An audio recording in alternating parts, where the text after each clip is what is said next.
Dikisahkan bahwa pada awalnya Rasulullah biasa berkhutbah di hari Jumat dengan bersandar pada batang pohon kurma di Masjid Nabawi. Namun setelah jumlah kaum muslimin semakin banyak, para sahabat membuatkan mimbar khusus agar Rasulullah lebih mudah terlihat dan didengar oleh jamaah.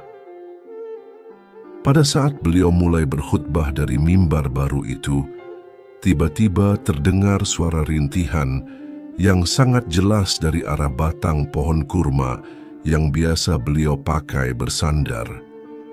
Suaranya mirip dengan tangisan anak kecil yang kehilangan ibunya. Semua orang yang hadir mendengar suara itu. Para sahabat pun terperanjat. Mereka menyadari bahwa suara itu berasal dari pohon kurma yang merindukan sentuhan Nabi. Maka Rasulullah turun dari mimbarnya, mendekati batang pohon itu, lalu memeluknya dengan penuh kasih sayang. Anas bin Malik meriwayatkan, batang pohon itu menangis seperti tangisan seorang anak kecil, hingga akhirnya Nabi memeluknya dan berkata, "Engkau tenanglah, jika engkau mau aku akan tanam engkau di surga, engkau akan tumbuh dan berbuah untuk orang-orang beriman." Maka pohon itu pun tenang setelah itu. Suasana saat itu begitu haru. Para sahabat meneteskan air mata karena melihat keajaiban besar di depan mata mereka.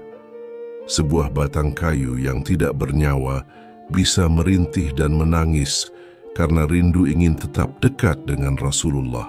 Imam Al-Hasan Al-Bashri ketika meriwayatkan kisah ini berkata, "Wahai hamba-hamba Allah, batang pohon itu menangis karena rindu kepada Rasulullah. Lalu bagaimana dengan hati kalian yang sering lalai dari beliau?" Mukjizat ini menjadi pengingat bagi umat bahwa cinta kepada Rasulullah bukan hanya milik manusia, tetapi juga alam semesta. Batu, pohon, bahkan hewan-hewan mengenali dan mencintai beliau. Dikisahkan dalam beberapa kitab sirah dan hikayat, salah satunya disebutkan oleh Imam Al-Hafiz Abu Nu'aim dalam Dalail An-Nubuwah, juga oleh Imam Al-Baihaqi, bahwa suatu hari Rasulullah berjalan melewati seorang Arab Badui. Di samping orang itu ada seekor rusa betina yang terikat. Rusa itu berusaha melepaskan diri sambil menoleh kepada Nabi, seakan-akan ingin menyampaikan sesuatu. Rasulullah yang penuh kasih kemudian bertanya kepada si Arab Badui, "Mengapa rusa ini engkau ikat?" Orang itu menjawab, "Aku menangkapnya untuk disembelih, wahai Muhammad." Lalu dengan izin Allah, rusa itu berbicara dengan suara yang bisa didengar. "Wahai Rasulullah, aku ditangkap padahal aku memiliki 2 anak kecil di padang. Izinkan aku pergi untuk menyusui mereka. Setelah itu, aku akan kembali ke sini. Aku tidak akan lari." Orang Arab Badui itu terkejut. Lalu Rasulullah bersabda, "Jika engkau mempercayainya, lepaskanlah dia.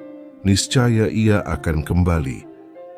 Maka rusa itu pun dilepas, dan ia segera berlari ke arah padang pasir.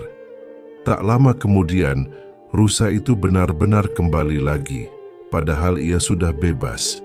Melihat kejadian itu, orang Badui tersebut tersentuh hatinya.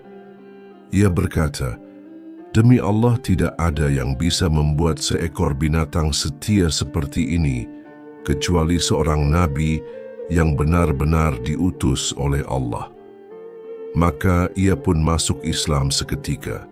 Peristiwa ini menunjukkan betapa makhluk Allah, bahkan hewan sekalipun, tunduk dan mengenali Rasulullah.